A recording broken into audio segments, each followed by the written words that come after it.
Turns out we don't have to travel to Iran to see heartbreaking violations of human rights. It's happening right here in the United States every day at the evil hands of cartels, criminal gangs, and other twisted freaks. And the targets range from toddlers to teens. A repeat sex offender in Maryland pleading guilty to making and distributing child porn. In Alabama, 5 men were just busted in a child sex trafficking ring. And in New York, a 57-year-old man was charged with possessing graphic images and videos of child sex abuse. And that's just from this week. So data from the Internet Watch Foundation reveals that 2025 was the worst year on record for depictions of online child sexual abuse. And the sad truth is, of course, we have no idea how many children are being exploited and victimized in America. But we do know it's a global curse, and with some cultures even defending the abuse. Let's never forget the rapes of boys in Afghanistan. But what more can be done here at home? Well, Tim Tebow's foundation has been dedicated to helping identify the now 89,000 victims of child pornography and other online exploitation, currently sitting, by the way, in federal databases. And Tim was back on the Hill today. We have to do a whole lot more, and we have to do it faster, because every day we wait, they're suffering, they're crying, and I believe right now many of them are praying that we would respond. Former NFL star, I guess he's a sports commentator, Gator, Tim Tebow is here in studio. Tim, thank you for joining us. This is so infuriating to me. It's so heartbreaking. Some of these kids are barely out of diapers. Oh, a lot of them aren't. I mean, what needs to happen to stop this and to track down the identity of those perpetrators and the victims? A whole lot needs to happen. I would say number one is that we got to create a bigger army that is fighting this. Right now at C3, the Cybercrime Center, they're just some of the best in the world. But there's only 10 victim identification specialists there. And you're telling me that it's 10 people's job to identify 89,000. That is impossible for them to do. And they're the best. I was there this morning. They're incredible. I love them so much. But we got to create a bigger army that is trained with the right technology and equipped to be able to fight against this evil, because it is one of the fastest growing crime types in the world. A few years ago when we were testifying, that number was at 57,000. Now it's at 89,000. And that's with thousands of boys and girls that have been identified with the amazing law enforcement and the NGOs and nonprofits that are working against it, and it's still that high.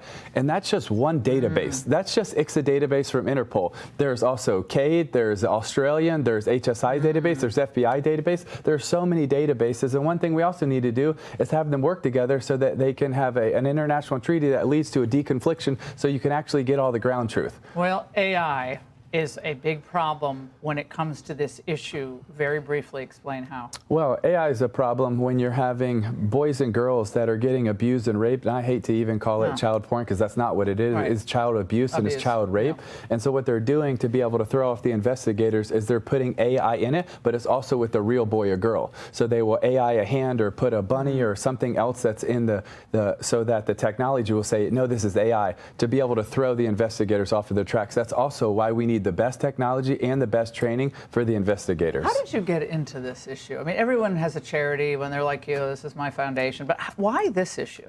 Well, because I believe it's what God's called me to. And it started a long time ago when my dad was overseas and they were selling boys and girls, and he couldn't help it, and he purchased the freedom of that started it for 4 little girls. And I knew that it's one of the worst evils in the world, and we have to do so much more.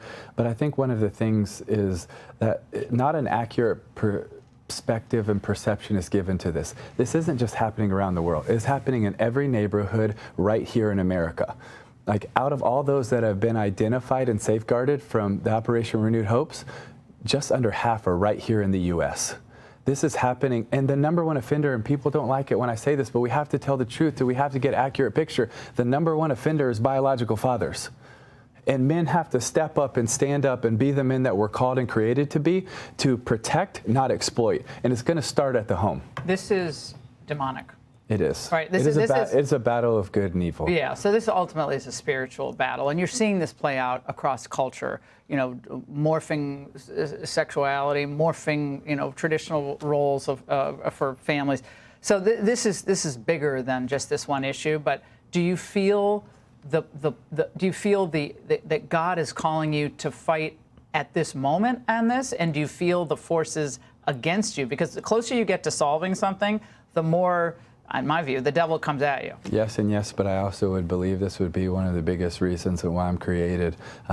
With the little strength that I have, wasn't to carry a football, to be able to lift up these image bearers of our Creator and bring them to a place of protection, of hope and love. And when people actually really see the boys and girls that go through this, you can't never unsee it.